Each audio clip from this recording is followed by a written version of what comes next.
ಒಂದು ಕೋನವು ಅದರ ಪೂರಕ ಕೋನಕ್ಕೆ ಸಮವಾಗಿದೆ, ಆ ಕೋನವನ್ನು ಕಂಡುಹಿಡಿಯಿರಿ. ಸೊ ಏನ್ ಕೇಳ್ತಾ ಇದ್ದಾರೆ, ಒಂದು ಕೋನವು ಅದರ ಪೂರಕ ಕೋನಕ್ಕೆ ಸಮವಾಗಿದೆ, ಆ ಕೋನವನ್ನು ಕಂಡುಹಿಡಿಯಿರಿ.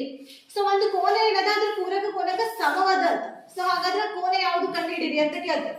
ಸೊ ಪೂರಕ ಕೋನ ಏನಂತ ತಗೊಂಡಿದ್ವಿ, ಎಕ್ಸ್ ಆಗಿರ್ಲಿ. ಯಾವ್ದು ಗೊತ್ತಿರಲ್ಲ ಅದನ್ನ ಎಕ್ಸ್ ಅಂತ ತಗೋಬೇಕು ಅಂತ ಹೇಳಿಲ್ಲ, ಹೌದಾ? ಇದು ಪೂರಕ ಕೋನ ಇನ್ನೊಂದು ಕೋನಕ್ಕೆ ಸಮಾದ ಅಂದ್ರ ಅದು ಇನ್ನೊಂದು ಕೋನನೇ ಎಕ್ಸ್ ಆಗಿ ಇರ್ತದ. ಸೊ ಇವಾಗ ನಾನು x plus x equals to 90 degree ಅಂತ ತಗೋಬಹುದಾ? ಯಾಕಂದ್ರೆ ಪೂರಕ ಕೋನಗಳ ಮೊತ್ತ 90 ಡಿಗ್ರಿ ಇರ್ತದೆ ಅಂತ ತಗೋಬಹುದು. ಈಗ x ಪ್ಲಸ್ x ಎರಡು ಕೂಡಿಸ್ರಿ ಎಷ್ಟಾಗ್ತದೆ, ಇದು 2x, ಹೌದಾ? So 2x equals to 90 degree. x ಹಾಗೆ ಇಡ್ರಿ, ಈ ಕಡೆ 2 ಏನಾಗ್ತದೆ, ಈ ಕಡೆ ಇದ್ದಿದ್ದು ಈ ಕಡೆ ಬಂದ್ರೆ ಭಾಗಾಕಾರ ಆಗ್ತದೆ. ಇಲ್ಲ x ಜೊತೆ ಗುಣಾಕಾರದಾಗಿತ್ತಲ್ಲ, ಈ ಕಡೆ ಬಂದ್ರೆ ಏನಾಗ್ತದೆ, ಭಾಗಾಕಾರ ಆಗ್ತದೆ. ಏನಾಗ್ತದೆ, 90 ಭಾಗಿಲೆ 2. ಛೇದ ನೋಡಿ, 2 ಅಂದ್ರೆ 2, 2 4 8, 9 8 ಹೋಗಿದ್ರ 1 ಉಳಿತು. ಈ ಕಡೆ ತಗೊಂಡ್ರೆ 0, 2 5 10, ಎಷ್ಟು ಬಂತು x ಬೆಲೆ 45 ಡಿಗ್ರಿ, ಹೌದಾ? ಸೊ ಆ ಪೂರಕ ಕೋನ ಎಷ್ಟಾಗಿತ್ತು, 45 ಡಿಗ್ರಿ ಬರ್ಕೊಳ್ಳಿ.